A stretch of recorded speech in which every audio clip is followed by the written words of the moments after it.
Obviously, I think what makes a cigar interesting is not just the smoke, not just the tobacco, not just who makes it, but also what is the story behind that particular cigar, right? Every cigar, every name has a reason. Monte Cristo, that was named after the Count of Monte Cristo, the book, because back in the day, before they had radio, before they had iPods and iPads, they would have a lector. A lector was a person who would sit at the front of the rolling room, and they would read the newspaper, they would read books, and that's how we got the brand Monte Cristo. That's how we got the brand Romeo and Julieta, because they were reading Shakespeare. And so names play a lot into also the creation of these cigars and these brands. So John Huber from Crown Heads, he's the one that, is really behind all of the design, the picking of the blends. These are his babies, and he keeps that tradition going. Wow. So you're obviously very well versed in cigar history as well. Yeah. I would call myself a person that's very in tune to the entire history of tobacco, where it's native to, where it's come to, how we got into what we know today as a cigar. And I pride myself on that. Yeah, no, for sure. A lot of people don't know much history about cigars. We've done one episode in the past, essentially where cigars came from. Like you were saying before we were recording, it's American. Yes. Tobacco is from America. It is. And they took it back to Europe. But originally it was, the Mayans or other Native Americans that were growing tobacco and smoking it. But yeah, I mean, even like stuff like that, a lot of people don't know how Monte Cristo started. I actually didn't know that. Yeah. So, you just taught us something new. Yeah, Punch. The brand Punch, the old little cartoon. That we're reading Punch. Yeah, okay. To the rollers. You know what I mean? And obviously you can only read the newspaper so much, right? So they got into books and things like that. And if you go to a cigar factory, let's say 1880, if we could go back in time, they look damn near the same. The only difference is there's no lector anymore. They're still using the same kind of molds, to roll cigars, the same kind of techniques. But today they've got salsa music and merengue music playing, you know what I mean? But tobacco is native to the Americas. That's a question I love asking at events. A lot of people don't know that. Europeans did not see tobacco until 1492. And then obviously it became it became its weight in gold. And if you are interested in American history, the old red, white, and blue, I mean, the colonies were really built on the back of tobacco. Yeah. And trading tobacco overseas. And so tobacco really became kind of this cash crop that helped build the foundation of the United States of America that we know today. But it goes back so much further to that, Yeah, absolutely. I mean, Pennsylvania, Virginia, all the farms they had. And then, they kind of made them smaller into cigarettes because the Europeans were always moving around. They needed something quick. There wasn't much sitting around the campfire like the Native Americans were. Well, cigarettes really was looked at as a bastardized form of the cigar. And really what... Still is. Yeah, still is. Yeah. Used to. I agree. What we see that change was World War I, World War II, where soldiers could not carry cigars with them. And so cigarettes were really the thing that came about. And then when you had soldiers coming home from World War II, they were given cigarettes when they landed back in the rations going over to Europe to fight, they were given cigarettes. So you had this generation of people that smoked pipe and cigars. And then when the wars, World War I, World War II happened, we saw a switch to cigarettes. So, cigars really just was this cumbersome product that you would love to enjoy. But when you're over in a foxhole, it was not something you could smoke quickly and it needed humidification, and cigarettes didn't. So that's where we saw the change in history. And I'd like to think that, with 98% of cigars that are sold in the United States are machine-made cigars, grenadiers and those kinds of things. 2% is handmade premium cigars. So even to this day, it is still a very small kind of niche product. Yeah. When you live in it like we do, it obviously seems a lot bigger. But but we are the number one consumer of premium handmade cigars in the world, the United States of America. Part of it is our size, and part of it, I think, is our history. Cigars are in our DNA. That makes sense. Yeah. Yeah. I mean, even, I just flew back from Europe this weekend, and cigars, there was, I think where I was, no cigar shop in the area.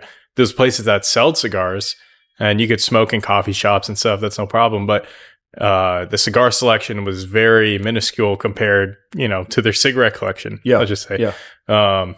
So yeah, it's definitely, from what I've seen personally, much larger in America. Way larger. Yeah. Way larger. And we don't have that Cuban cigar, so when people come to the United States from Europe, they come the opposite way. You went there, when they come here, they're pretty much blown away, especially over the last 10 years. But now that the Cubans have priced themselves on the Hong Kong Chinese pricing market, we're seeing more non-Cubans being imported to Europe now. Yeah. And so Europeans are becoming much more savvy about Dominicans, Nicaraguans, Hondurans.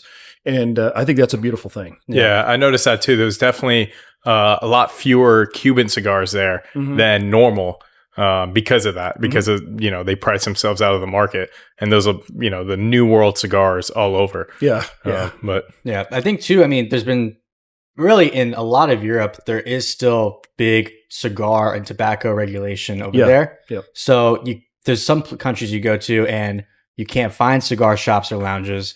And if you go to a country that does have them, they have so much regulation that, like, for example, if you go to London, it's a tasting room essentially. Yeah. So they have a certain way around it, but it's very limited because we can't go out and open a cigar lounge in most countries in Europe easily. Yeah. In America, if you have the money, you can do it. Yeah. Pretty much no problem. Yep. But out there, it's so much more complicated.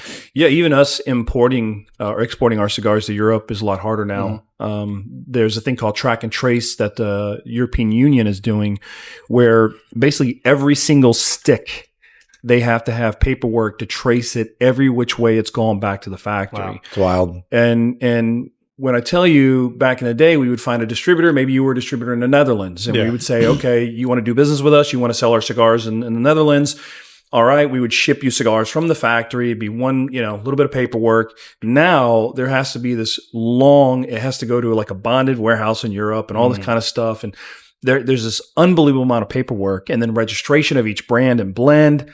I tell people, regardless of how you feel about tobacco, when regulation becomes a point of, difficult or making it impossible to do business, that's not good for anybody. That's not good for commerce. That's not good for, I just think, in democracy in general. Right? But yeah, so we see it harder now to do business in Europe, even though there is a higher demand now for premium handmade cigars outside of Cuba for Europe. And we've seen that across the board. Yeah.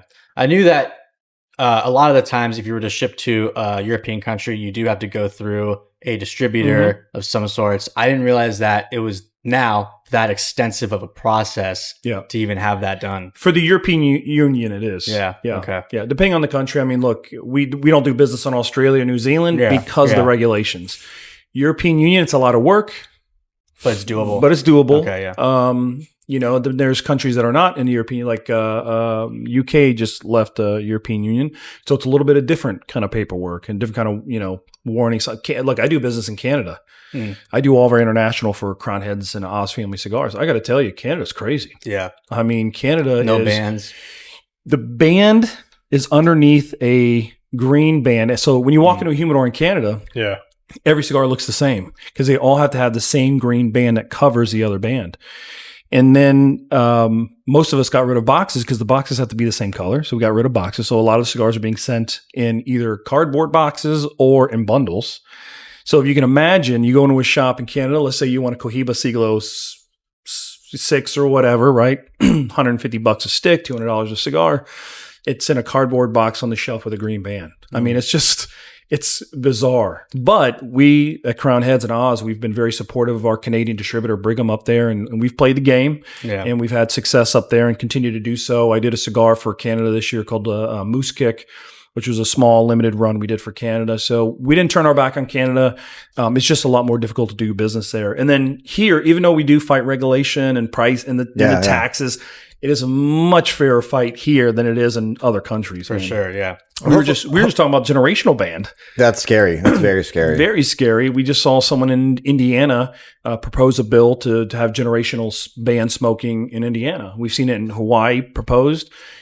Basically prohibition for cigars. Yeah, basically saying that, as long as you're alive, You can smoke, Yeah. but your child will never be able to legally buy tobacco. And that's what a generational ban is. They'll just pick a random year and say anyone born after past this this year year, yeah. can never buy tobacco. And can you imagine, you have a business, a tobacco business that maybe your grandfather started, sold it to your father and sold it to you. And then for them to say, hey, we passed a law, you're the last guy that's going to own it because your business is going to be worth zero. Because that next generation will never. And what are you gonna do? You can't sell the business. No, right? it'd be worthless at that point. So those are the kind of things that are scary. But I'd much rather do the fight here than in some of the other countries. No, for sure. I mean, imagine going to a cigar lounge in Canada and trying to browse for specific cigars. That's almost impossible. I'm sure they have them written there and stuff, but being introduced to new brands is almost impossible in Canada. Imagine doing it colorblind. Yes. Well, I guess they're all the one same color. Oh, so I mean, but you can't see that color. I guess it doesn't matter anyways. Yeah.